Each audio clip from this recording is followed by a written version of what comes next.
오늘은 아가서 2장 아가서 2장 2절에서 7절까지입니다. 아가서 2장 2절에서 7절까지 합독합니다. 여자들 중에 내 사랑은 가시나무 가운데 백합화 같도다. 남자들 중에 나의 사랑하는 자는 수풀 가운데 사과나무 같구나. 내가 그 그늘에 앉아서 심히 기뻐하였고 그 열매는 내 입에 달았도다. 그가 나를 인도하여 잔치집에 들어갔으니 그 사랑은 내 위에 기뻐할 이루구나. 너희는 건포도로 내 힘을 돕고 사과로 나를 시원하게 하라. 내가 사랑함으로 병이 생겼음이라. 그가 왼팔로 내 머리를 고이고 오른팔로 나를 안는구나. 예루살렘 딸들아, 내가 노루와 들사슴을 두고 너희에게 부탁한다. 내 사랑이 원하기 전에는 흔들지 말고 깨우지 말지니라. 아멘. 할렐루야. 지난 시간에는 애가서를 우리가 공부했는데 오늘은 아가서를 살펴보고자 합니다. 성경이 무엇일까? 그 질문에 대답을 한다면 여러분 뭐라고 대답하시겠어요? 성경은 무엇인가? 제가 생각하는 대답은 하나님의 러브레터다. 하나님이 사랑하는 자에게 보낸 러브레터가 성경이에요.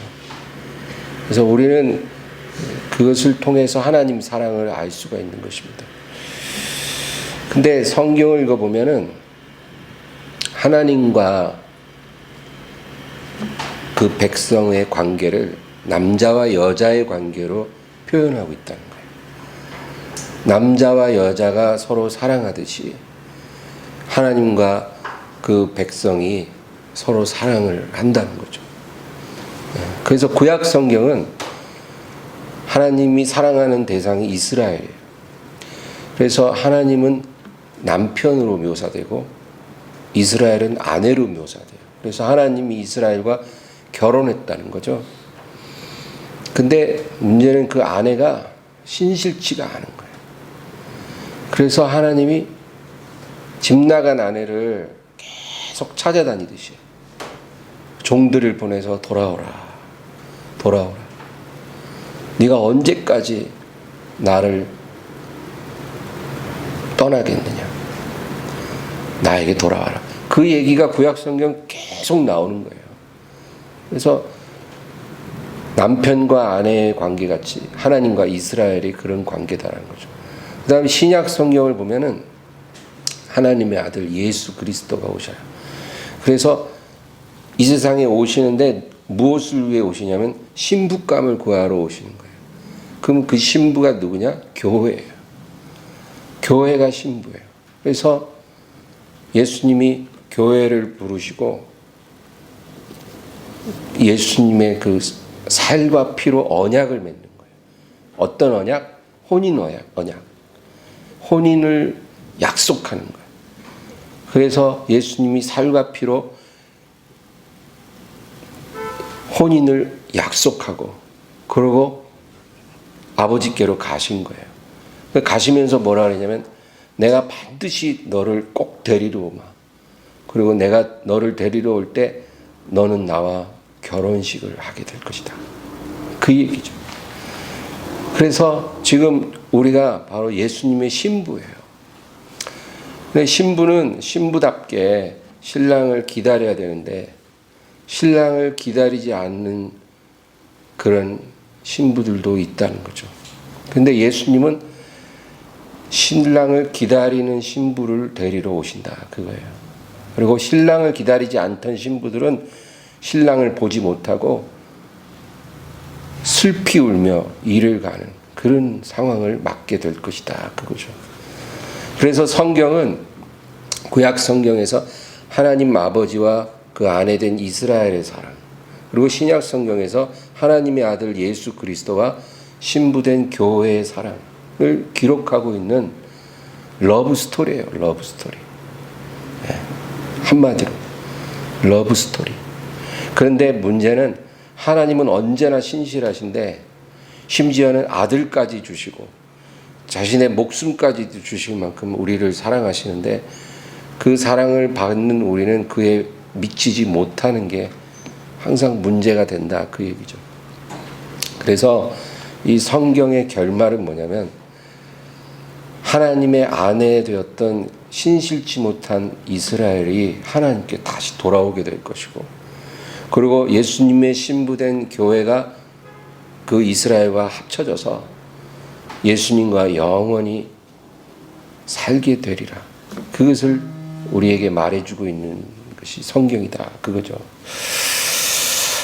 그래서 이 성경 전체가 러브 스토리인데 그 성경책을 딱 이제 우리가 절반으로 딱 나누면 그 가운데에 위치한 책이 아가서예요.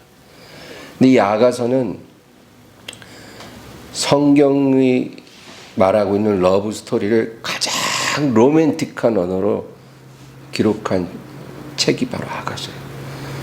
사랑을 여러 가지로 표현할 수 있거든요. 근데 가장 로맨틱하게 남녀의 그 뜨거운 사랑으로 하나님과 그 사랑하는 자와의 관계를 묘사한 책이 아가서다. 그래서 이 아가서에 나오는 솔로몬 왕과 술람미 여인의 이 로맨스가 과연 예수님과 성도의 관계를 표현할 수 있는 것인가, 이런 논란이 많이 있었어요.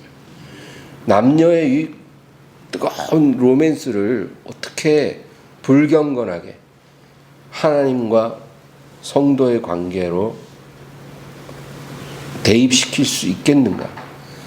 근데 그 대답은 할 수 있다는 거예요. 하나님이 그렇게 말씀하시는 거예요. 다르지 않다는 거예요. 남자와 여자가 만나서 뜨겁게 사랑을 나누는 것과 하나님과 그 자녀가, 그 신부가 사랑을 나누는 것은 다르지 않다는 거예요. 육체적인 그런 사랑은 아니지만 굉장히 개인적이고 감정적이고 정신적인 그런 면에서 다르지 않다, 그 얘기예요. 그래서 하나님과 우리와의 관계를 이 아가서는 남녀의 사랑으로 묘사를 하고 있다, 그거죠. 예수님이 이 세상에 오셔서 비유를 많이 하셨어요. 비유로 설교를 하셨는데 왜 비유를 쓰셨냐면은 이 세상에 속한 이야기를 갖고 하늘에 속한 것을 설명을 할 수밖에 없는 거예요. 그래야 우리가 이해를 할 수 있거든요.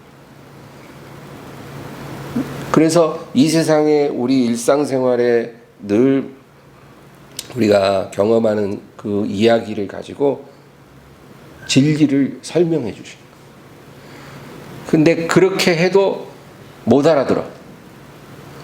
그러니까 예수님이 요한복음 3장 12절에 내가 땅의 일을 말하여도 너희가 믿지 아니하거든 하물며 하늘 일을 말하면 어떻게 믿겠느냐. 내가 땅의 일을 비유로 진리를 설명해도 너희가 이해를 못하고 믿지를 못하는데 내가 바로 하늘 일을 말한다면 너희가 이해할 수 있겠니? 그래서 예수님은 항상 이 땅에 속한 이야기로 하늘에 속한 것을 풀어주신 거예요.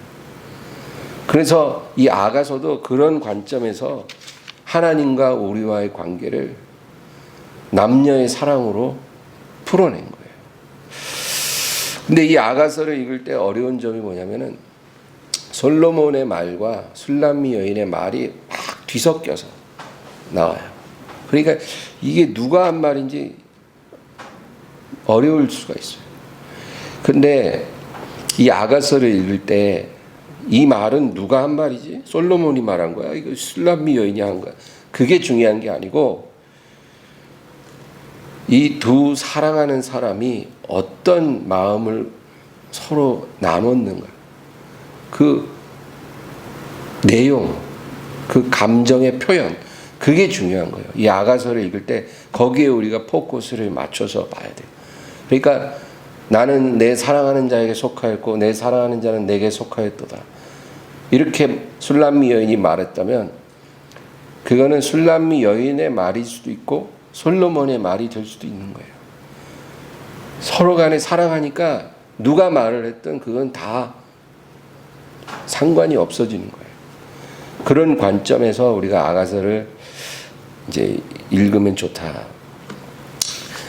우리 6장을 한번 보겠습니다. 6장 8절과 9절.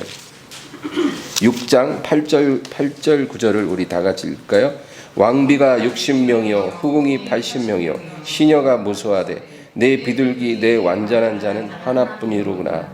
그는 그의 어머니의 외딸이요 그 낳은 자가 귀중하게 여기는 자로구나.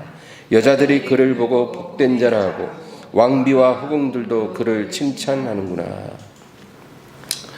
여기 보면 지금 솔로몬이 왕비가 60명이고 후궁이 80명인데 내 비둘기 내 완전한 자는 너 하나다. 그렇게 말을 해요. 저는 이 아가서에 일어난 일이 실제 있었을 거라고 믿습니다. 어떤 우화가 아니고 실제 일어난 일이에요. 그럼 어떻게 솔로몬 왕이 이 포도원에서 일하는 술람미 여인과 사랑에 빠질 수 있을까? 왕비가 60명이나 있는데 이게 가능한 일인가? 원래 성경에 보면 솔로몬은 왕비가 700명이라고 해요. 그리고 첩이 300명. 그러니까 솔로몬의 여자가 총 1000명이에요. 아마 이름도 모를 거예요. 그 정도로 솔로몬은 많은 여인을 거느렸었어요. 그런데 여기서는 왕비가 60이고 후궁이 80이라 그랬으니까 아직 700명, 300명이 안 된 거죠. 그러니까 지금 이때는 솔로몬이 40년간 나라를 다스리는 초기예요. 젊은 때, 젊은 왕일 때 아직 아내 700명까지 맞아들이기 전에 아내가 60명밖에 없을 때 그때 일어난 사건이에요. 근데 지금 이 상황만 봐도 너무 놀라워요. 지금 아내와 첩이 140명이거든요. 140명의 여자를 데리고 있는 솔로몬인데 뭐라 그러냐면 내 비둘기 내 완전한 자는 하나뿐이라다. 하나밖에 없다. 누구? 술람미 여인. 너 하나밖에 없다. 그렇게 돼. 그러니까 이 솔로몬이 사랑에 빠진 거예요. 그러면 140명의 여인하고는 사랑을 나누지 못했다는. 그래서 우리가 이거를 어떻게 이해하냐면 정략 결혼이라는 거 아시죠? 옛날에 왕들은요 정략 결혼을 해요. 그래서 그 나라를 통치하기 위해 통치의 일환으로 아내를 맞이하는 거예요. 그래서 솔로몬도 나라를 안정시키기 위해 12지파의 그 유력한 자들의 그 혼사를 맺는 거예요. 그 집안의 딸을 아내로 맞이하는 거예요. 그래서 유력한 사람들 딸을 아내로 맞이하고, 그리고 이스라엘 바깥에 에돔이라든지 암몬이라든지 드로라든지 시돈이라든지 이런 지역에서 아내를 맞이하는 거예요. 정략적으로. 그러니까 그렇게 맞이한 아내들과 솔로몬이 사랑을 하기가 어려운 거예요. 그냥 정략적으로 부부가 된 것뿐이지 사랑할 수 없는 거예요. 그러던 중에 솔로몬이 바알 하몬의 그 포도원을 소유하고 있는데 그 포도원에 온 거예요. 그러니까 휴가를 맞아서 왔다는 거죠. 휴가를 맞아서 그 포도원에 와서 왕의 옷을 벗고 평민들이 입는 편안한 옷을 입고 수행원도 없이 그 포도원을 이렇게 거니는데 그 포도원에서 소장농으로 일하는 한 여인을 보게 된 거예요. 햇빛에 그을려서 얼굴도 까맣고 그런 거친 피부를 가진 그런 여인이었는데 이 여인을 보고 솔로몬이 사랑에 빠진 거예요. 그래서 이 여인에게 다가가서 왕을 신분을 속이고 대화를 하다가 서로 사랑하게 된 거예요. 처음에는 이 술람 여인도 이 남자의 신분을 몰라. 그러니까 여러분 이 요즘 드라마 그 신데렐라 스토리가 다 이 아가서가 원조인 거예요. 지금 내 앞에 평범한 남자가 있는데 마음에 들어. 그래서 서로 얘기하니까 참 좋아. 근데 알고 보니까 이 남자가 재벌 2세인 거야. 근데 이 재벌 2세가 자기 신분을 속이고 이 평범한 여자와 로맨스를 하다가 어느 날 갑자기 이 여자가 남자의 신분을 알게 된 거야. 그래갖고 나는 당신하고 어울리지 않아요 이러고 떠나려는데 이 남자가 아니야, 나는 너밖에 없어 막 이러면서 이제 그 드라마틱한 이야기가 여기 아가서에 나오는 이야기예요. 처음에는 이 시골 남녀가 만나서 로맨스를 나눴는데 알고 보니까 이 남자가 누구예요? 왕이에요. 그래서 우리 3장 6절에서 11절 볼까요? 3장 6절에서 11절 읽습니다. 모략과 위향과 상인의 여러 가지 향품으로 향내 풍기며 연기 기둥처럼 거친 들에서 오는 자가 누구인가? 볼지어다 솔로몬의 가마라. 이스라엘 용사 중 60명이 둘러쌌는데 다 칼을 잡고 싸움에 익숙한 사람들이라. 밤의 두려움으로 말미암아 각기 허리에 칼을 찾느니라. 솔로몬 왕이 레바논 나무로 자기의 가마를 만들었는데 그 기둥은 은이요 바닥은 금이요 자리는 자색 깔개라. 그 안에는 예루살렘 딸들의 사랑이 엮여져 있구나. 시온의 딸들아 나와서 솔로몬 왕을 보라. 혼인날 마음이 기쁠 때 그의 어머니가 씌운 왕관이 그 머리에 있구나. 여기 이 이야기는 이제 솔로몬이 잠깐 예루살렘에 갔다가 이 여자를 아내로 맞이게 하기 위해 바알하몬 포도원으로 돌아오는데 어떻게 와요? 가마 타고 60명의 수행원과 함께 이제 이 여자를 데리러 온다는 이야기예요. 그래서 결국 솔로몬은 아내가 1000명이지만 진짜 사랑했던 여자는 한 명이었어요. 누구? 술람미 여인. 그 이야기를 아가서가 하고 있는 거죠. 그래서 오늘 본문 2장으로 가겠습니다. 2장 2절 말씀 읽습니다. 여자들 중에 내 사랑은 가시나무 가운데 백합화 같도다. 이건 솔로몬의 고백이에요. 솔로몬이 지금 자기가 사랑에 빠졌는데 그 여인을 보면서 뭐라 그러냐면 여자들 중에 내 사랑은 가시나무 가운데 백합화 같다. 여자들을 누구예요? 140명의 아내로 말하는 거예요. 140명의 아내를 지금 솔로몬이 거느리고 있는데 그 여자들을 가시나무라 그래요. 가시나무.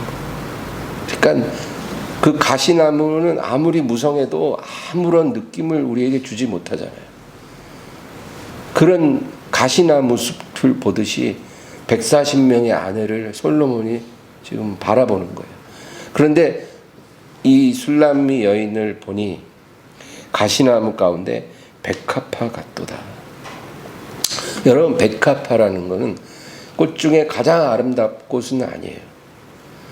백합화보다 더 아름다운 꽃들이 있어요. 근데 이 백합화의 특징은 향기가 굉장히 강하다는 거예요. 그래서 백합 향기에 취한다는 그런 말도 있잖아요. 백합은 향기가 굉장히 강해서 실내에 두기에 마땅치 않다는 말도 있어요. 그 백합을 심으면 그 꽃향기가 이웃집까지 간대요. 그런 꽃이죠. 여러분, 솔로몬의 눈에 이 여인은 바로 가시나무 가운데 백합화 같은 거예요. 가시나무 사이에 피어난 한 송이 백합화 같이 너무나 이쁘고 향기롭다. 그런데 이 여인을 보는 다른 사람들은 어떻게 볼까요? 그 사람들은 이 여인을 그렇게 보지 않는다는 거예요. 우리 1장 6절을 다시 읽겠습니다. 1장 6절이요. 내가 햇볕에 쬐어서 거무스름할지라도 흘겨보지 말 것은 내 어머니의 아들들이 나에게 노하여 포도원지기로 삼았음이라. 나의 포도원을 내가 지키지 못하였구나. 이 여자는요, 포도원에서 너무 일을 많이 해갖고 햇볕에 그을려서 아주 거무스름해졌어요. 그러니까 외모가 아름답지 않았다. 너무 노동을 많이 하니까. 그런데 누가 이 여자를 이렇게 만들었냐면 내 어머니의 아들들. 이거는 세상의 아들들이란 뜻이에요. 세상의 아들들이 내게 놓아여 포도원지기로 삼고 쉼없이 일하게 만든 거예요. 그래서 그 일을 감당하느라고 정작 이 여인이 갖고 있는 자기 포도원은 가꾸지 못했다는 거예요. 자기 포도원을 잘 갖고 놨었으면 사랑하는 남자가 생겼을 때 그 포도원에 와서 미래를 즐길 수가 있는데 정작 자기 포도원은 지키지 못하고 그 세상의 아들들이 노하여 일을 맡긴 그 일을 하느라고 살갗이 검게 그을려 버렸다. 그러니까 이 술람이 여인은 자기 자신을 이렇게 높게 보지 못하는 거예요. 내가 너무나 부족하다는 거죠. 외모도 보잘것없고, 그리고 내가 가꿔야 될 내 포도원도 스스로 지키지 못할 만큼 나는 이렇게 부족하다. 그런 생각을 하고 있는 거예요.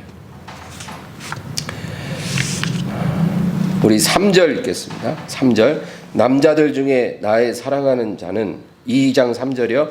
남자들 중에 나의 사랑하는 자는 숲을 가운데 사과나무 같구나. 내가 그 그늘에 앉아 심히 기뻐하고 그 열매는 내 입에 달았도다. 이거는 솔로몬이 하는 말이죠. 여자가 하는 말이죠.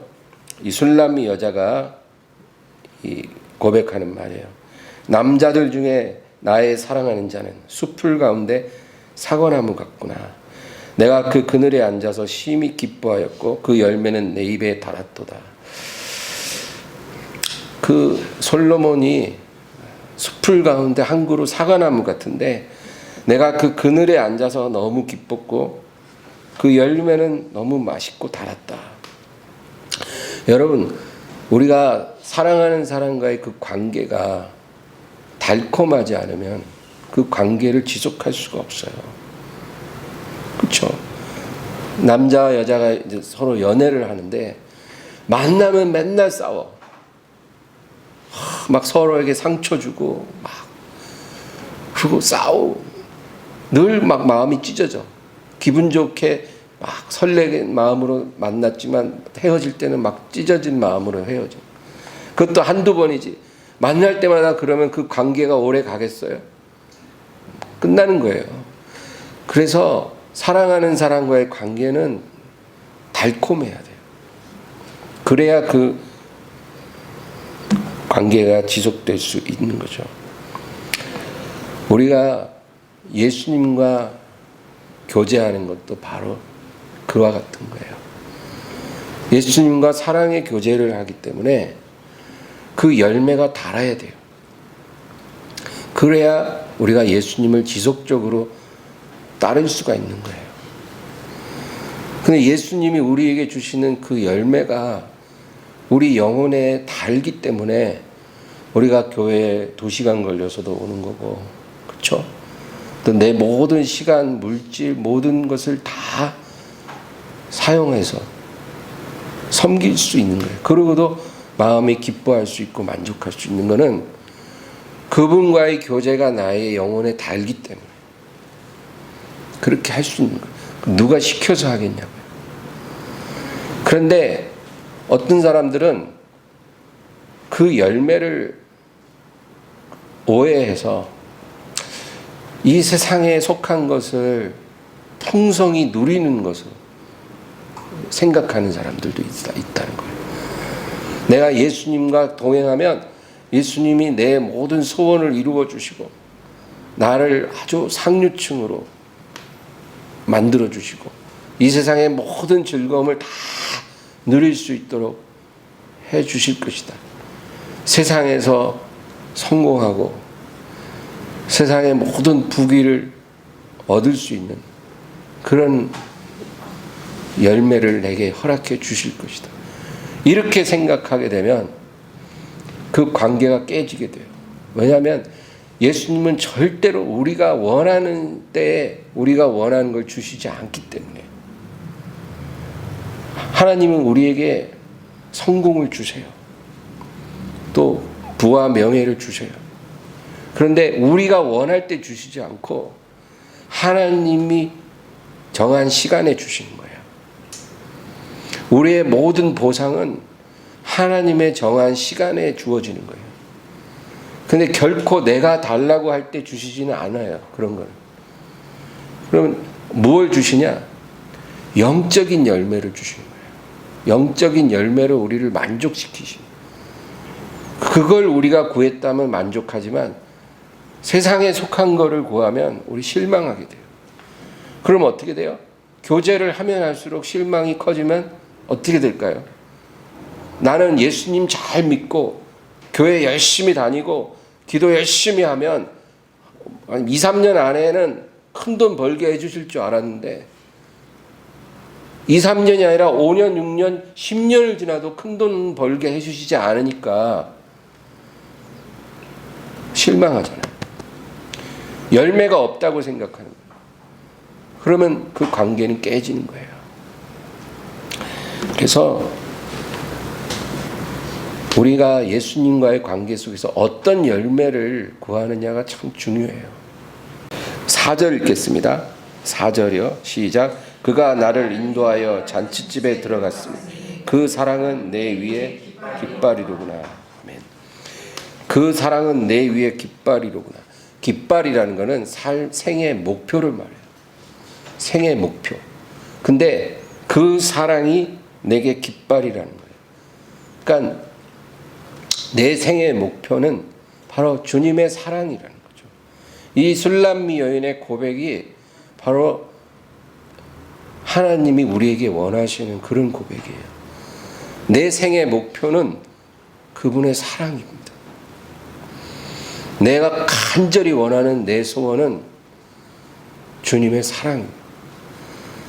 주 사랑해요. 사랑이에요, 사랑. 나는 그거를 간절히 원한다는 거예요. 무엇을? 그 사랑. 다른 걸 구하지 않겠습니다. 그 사랑을 구하겠습니다. 내가 그 사랑 안에만 머물게 해주세요. 그 사랑이 내게 그치지 않게 해주세요. 그 사랑 안에 잠기게 해주세요. 그래서 그 사랑 안에 살아가게 해주세요. 이것이 내 생애의 목표고 내가 구하는 단 한 가지 소원입니다. 이런 고백이 우리에게 나올 때 하나님이 우리를 기뻐하시는 거예요. 그런데 그게 아니라 하나님 사랑도 좋지만 좀 성공하게 해주세요. 뭔가 그런 마음을 우리가 갖게 되면 그 사랑이 흔들려요.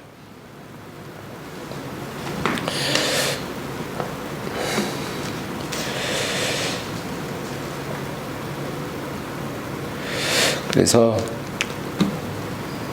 5절 보겠습니다. 5절 다 같이요. 너희는 건포도로 내 힘을 돕고 사과로 나를 시원하게 하라. 내가 사랑함으로 병이 생겼으니. 아멘. 이 여인의 고백이에요. 여기 쭉.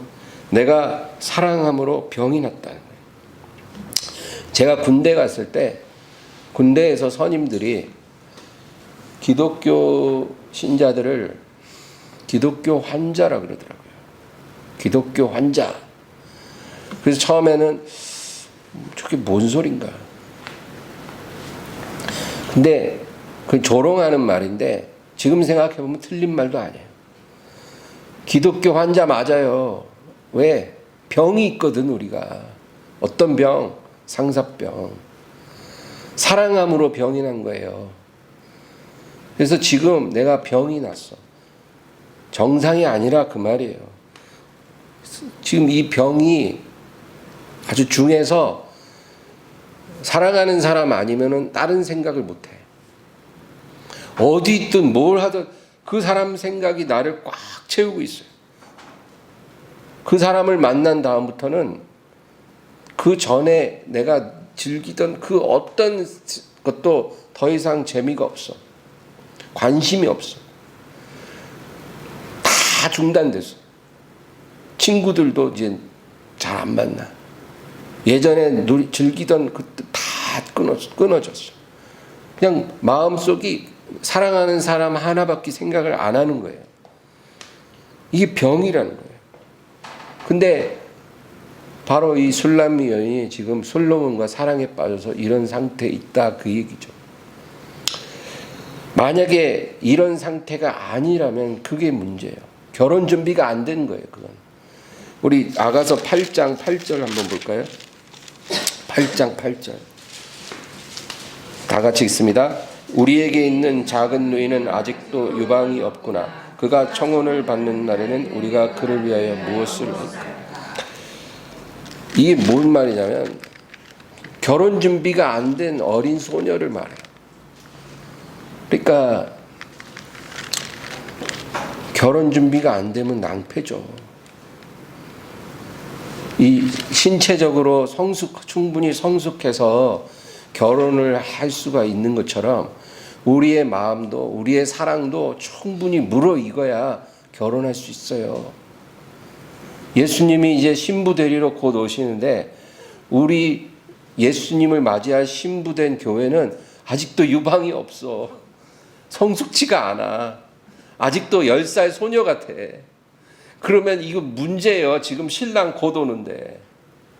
지금 충분히 자라났어야 되는데, 준비됐어야 되는데 준비가 안 된 거예요. 낭패잖아요. 그래서 우리가 예수님 맞이하기 위해서 무슨 준비를 해야 돼요? 충분히 사랑이 성숙해야 돼요. 이 여인처럼 사랑함으로 내가 병이 났다. 그 정도로 주님에 대한 사랑이 깊어져야 돼요. 그 그리움이 시간이 갈수록 점점 옅어지는 게 아니라 점점 막 타올라야 돼요. 주님이 가까이 올수록 더 타올라야 돼요. 그러게 되기를 주의 이름으로 축원합니다. 6절, 2장 6절 읽겠습니다. 그가 왼팔로 내 머리를 고이고 오른팔로 나를 안는구나. 이게 굉장히 에로틱한 묘사 같으나 이 구절은 우리에게 뭘 말했냐면 우리의 신앙은 굉장히 퍼스널한 것이다. 개인적인 것이고 감정적인 것이다. 그 얘기를 하는 거예요. 신앙을 그렇게 어렵게 얘기할 필요가 없어요. 많은 사람들이 신앙을 어떤 행위적인 의무라고 생각을 해요.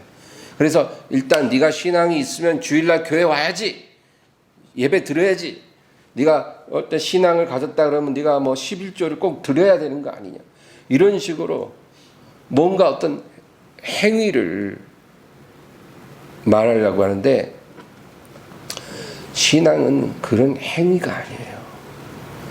신앙의 본질은 사랑이에요. 사랑. 사랑이 있어야 돼요. 사랑이. 사랑이 없으면 그 어떤 행위도 다 껍데기에 불과한 거예요. 그래서 예수님이 바리새인들을 노여워하신 거예요. 행위는 만발한 사람들이지만 사랑이 하나도 없어. 그러니까 그들은 하나님을 신앙하는 사람들이 아닌 거예요.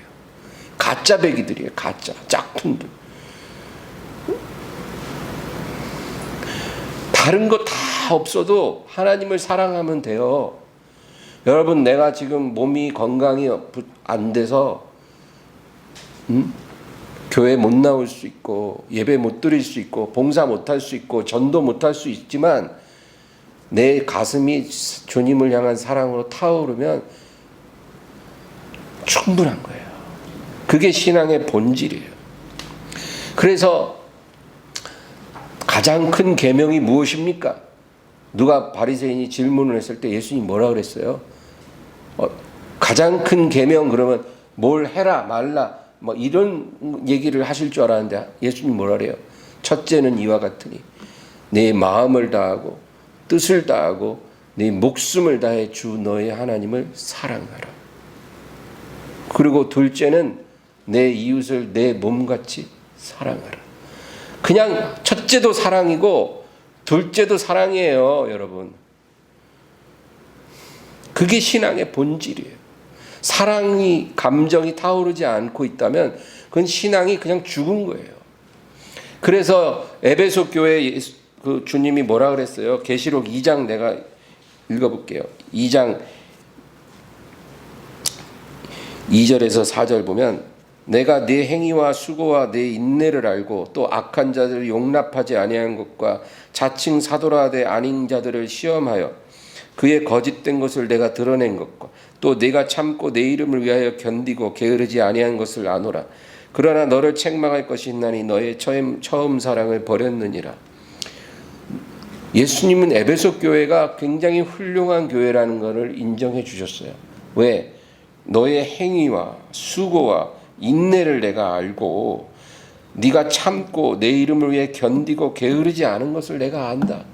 그러니까 굉장히 훌륭한데 제일 중요한 사랑이 빠졌어요. 사랑이 다 식었어요. 일은 열심히 하는데 사랑이 식었어.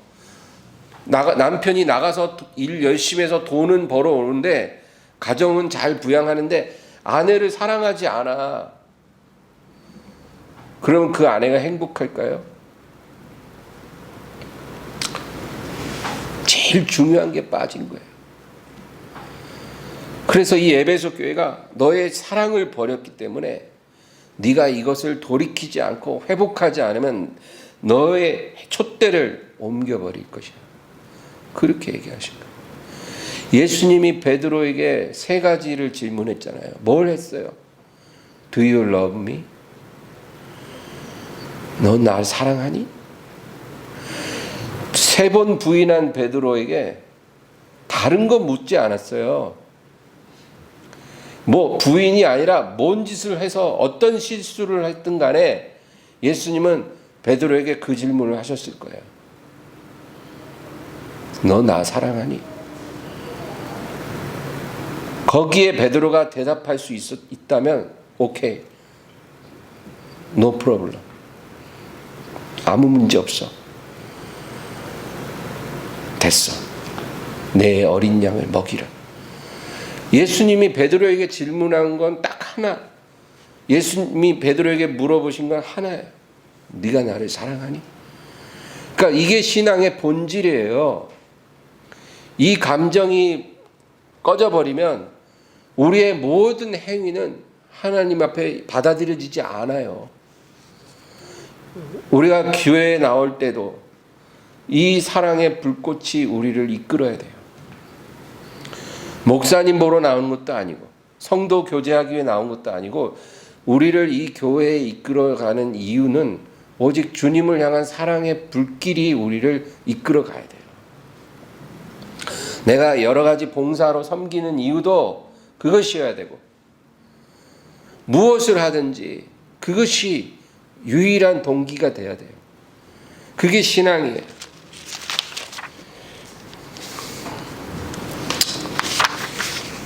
그래서 이제 7절 읽고 아가서 2장 7절 읽고 마치겠습니다.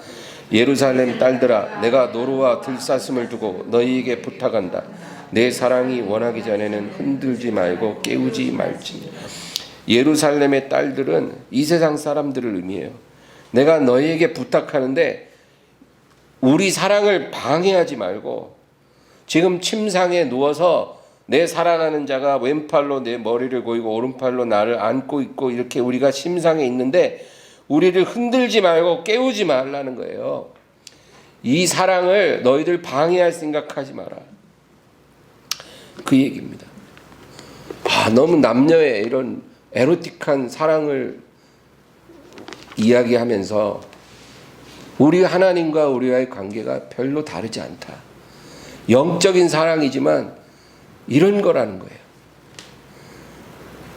이런 사랑, 주님과 나와의 1대1로 은밀하고 친밀하고 개인적인 사랑, 그 사랑을 우리가 주님과 나누며 동행해야 한다. 그 얘기. 여러분 그런 삶이 되기를 주의 이름으로 축원합니다. 우리 말씀을 생각하면서 간절히 기도하겠습니다. 주여 아버지